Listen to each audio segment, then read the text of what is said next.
전능하신 하나님은 하나님의 거룩한 이름 중 하나입니다. 하나님을 일컫는 이름은 하나가 아니라 여럿인데요. 엘로힘, 아도나이, 여호와 등등등.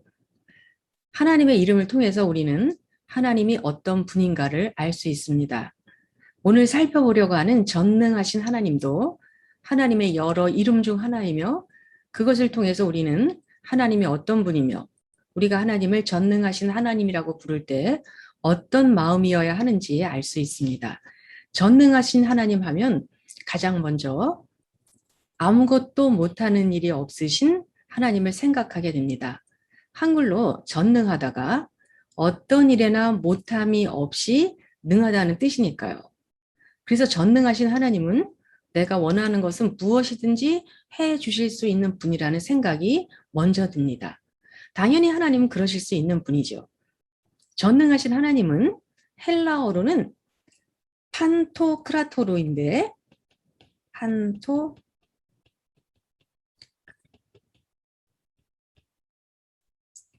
모든이라는 뜻을 가진 이 판이라는 단어와 힘, 권능, 권세, 통치라는 뜻을 가진 크라토스라는 단어가 합해져서 만들어진 단어입니다. 요 헬라어에는 그 힘을 의미하는 단어가 여러 개가 있는데 보통 모든 것을 할 수 있다라고 할 때 그 의미에 가장 가까운 헬라어 단어는 디나미스입니다. 자, 디나미스에서 다이너마이트라는 이름이 만들어졌고 그 역동적이라는 뜻의 영어 단어 다이내믹이 여기서 나왔습니다.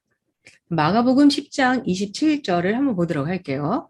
마가복음 10장 27절은 누가 구원을 얻을 수 있는가 하는 질문에 대해 예수께서 그들을 보시며 이르시되 사람으로서는 할 수 없으되 하나님으로는 그렇지 아니하니 하나님으로서는 다 하실 수 있느니라.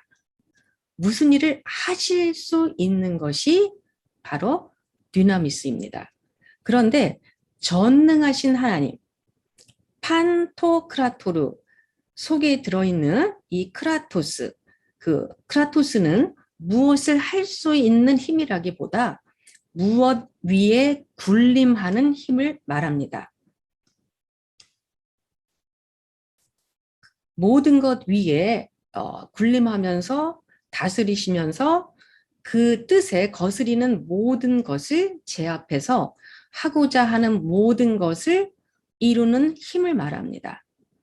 그래서 여기 그림에서와 같이 모든 것, 모든 우주 만물, 또 눈에 보이지 않는 그 이상의 것들이 모두 하나님의 손 안에 있다는 것을 가르쳐 주는 것이 바로 전능하신 하나님이라는 이름입니다.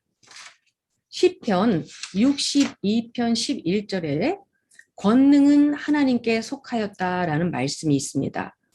그때 그 권능이라는 단어가 바로 여기에 크라토스라는 단어입니다. 그러므로 전능하신 하나님 판크라토르는 모든 것 위에 군림하시는 모든 것을 통치하시는 분이며 대적하는 모든 것을 제압하시는 권능의 하나님이라는 뜻이 되겠죠. 그러니 당연히 하나님 모든 것을 하실 수 있죠. 모든 것이 그분의 손 안에 있고 아무것도 그분의 뜻을 거스릴 수 없는데 하실 수 없는 일이 어떻게 있을 수 있겠습니까? 하지만 전능하신 하나님이란 이름은 무엇보다도 하나님이 모든 것 위에 계시고 모든 것을 지배하고 다스리는 분임을 강조하는 것입니다. 전능하신 하나님 판토크라토르는 신약에 10번 나오고 성경 전체에는 약 70번 가량 나옵니다. 그러니까 신약에서는 대부분 요한계시록에 나오고요. 구약에서는 절반 이상이 욥기에 나옵니다. 자, 이것만 봐도 요한계시록의 주제가 뭔가, 욥기의 주제가 뭔가를 살짝 알 수가 있습니다. 먼저 신약에 나타난 전능하신 하나님부터 살펴보도록 하겠습니다. 신약에서는 고린도 후서 6장 18절을 제외하면 나머지 9번이 다 요한계시록에 나옵니다. 고린도 후서 6장 18절은 하나님께서 해주신 약속의 말씀인데 믿는 자들에게 그들 중에서 나와서 따로 있고 부정한 것을 만지지 말라. 즉 세상과 함께 하지 말라고 명령하신 후에 그 명령을 지키면 하나님이 그들을 그냥 두지 않고 영접해서 그 믿는 자들의 아버지가 되어주시겠다고 약속해 주시는 말씀입니다. 바울은 이 말씀을 사무엘하 7장 14절을 인용해서 하고 있는데 전능하신 하나님의 말씀이라는 것은 하나님이 아버지가 되어주시겠다는 약속을 100% 확실히 이루실 것을 보증해 주는 것입니다. 모든 것 위에 군림하시고 다스리시는 하나님께서 하시겠다고 하는데 그것을 방해하고 대적할 수 있는 것이 하나도 없는데 당연히 그 약속은 이루어지겠죠. 하나님이 믿는 자에게 해주신 약속은 지금 눈에 보이는 상황이 어떠하든지 그 약속이 이루어지지 않을 것 같이 보이는 상황이 계속 되더라도 하나님의 약속은 반드시 이루어지는 것입니다. 아무것도 그분의 뜻을 거스를 수 없는데 모든 것이 그분의 이렇게 손 안에 있고 모든 것을 그분이 주관하시는데 어떻게 그 약속이 이루어지지 않을 수 있겠어요? 전능하신 하나님은 고린도 후서의 그 한 번을 빼고는 모두 요한계시록에 등장합니다. 요한계시록이 어떤 책입니까? 하나님을 대적하는 악한 세상 속에서 박해를 받으면서 지금 세상과 타협을 할 것인지 아니면 박해를 받으면서 믿음을 지켜야 할 것인지 사이에서 갈등하는 하나님의 백성들에게 고난 가운데서도 믿음을 잘 지켜서 승리하라고 격려하고 권면해 주시는 하나님의 말씀입니다. 겉으로 보기에는 악의 세력이 이기는 것 같이 보이는 세상의 현상들이 모두 다 전적으로 하나님의 다스림 속에서 일어나는 일이라는 것과 하나님이 반드시 승리하실 것임을 설명해 줌으로써 고난받는 하나님의 백성들이 세상에서 겪는 어려움을 잘 이겨내고 믿음을 잘 지켜서 하나님이 승리하는 자들을 위해서 준비해 놓으신 천국, 즉 새 하늘과 새 땅의 복락을 누리게 해주려는 하나님의 사랑의 말씀입니다. 세상에서 악이 판을 치고 하나님의 백성들을 괴롭히지만 세상의 모든 역사와 온 우주가 하나님의 손 안에 있는 것이며 하나님이 그 모든 것을 장악하고 있으니 안심하라고 하시는 것입니다. 그래서 요한계시록에서는 하나님은 전능하신 하나님이란 이름으로 나타나시는 것입니다. 신약에서는 전능하신 하나님이란 단어가 대부분 요한계시록에 나타나고 구약에서는 집중적으로 욥기에 등장합니다.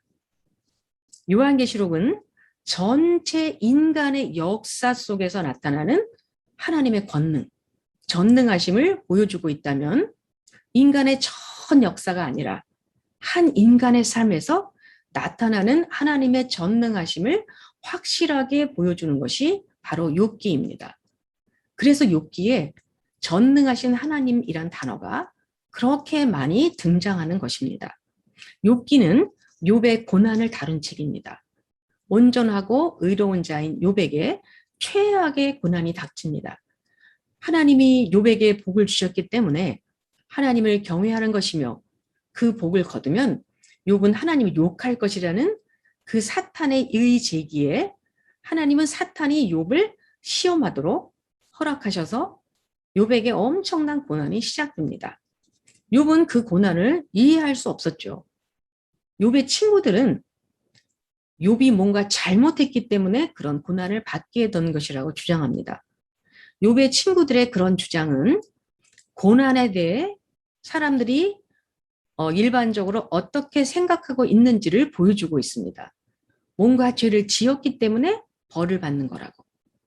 어려운 일이 생기면 누구라도 그렇게 생각하기 쉽죠. 내가 뭘 잘못했지? 그러나 욥은 이해할 수 없었습니다. 자기가 왜 그런 고난을 받아야 하는지, 욥은 그 이유를 알 수 없었습니다. 사실 욥기에서는 욥이 받는 고난의 이유를 속 시원하게 설명해 주지 않습니다. 하나님이 폭풍우 가운데 나타나셔서 욥에게 말씀해 주시는데 욥이 왜 그런 고난을 받는지 딱 부러지게 이것 때문이다라고 말씀해 주지 않으십니다.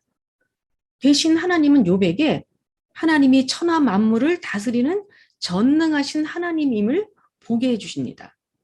그러자 욥은 고난의 이유에 대해 하나님께 따져 물었던 것을 회개하고 기도합니다. 고난받는 이유는 이해할 수 없지만 하나님이 모든 것을 다스리는 분임을 깨닫고 그분의 지혜와 사랑에 의지하는 것이 욥이 해야 할 일이었던 것입니다. 그리고 그 후에 욥에게 무슨 일이 일어났는지 우리는 잘 압니다. 욥은 처음 가졌던 것보다 훨씬 더 많은 복을 받게 되며 해피 엔딩으로 끝납니다. 요한계시록과 마찬가지로요. 그것이 바로 고난에 대한 하나님의 답이었던 것입니다. 역사가 왜 이렇게 흘러가는지, 내 삶이 때로 이유 없이 고난에 부딪히는지, 그 이유는 명확히 알 수 없지만 이유를 몰라도 상관없지 않나요? 전능하신 하나님이 인도하고 계시니까요.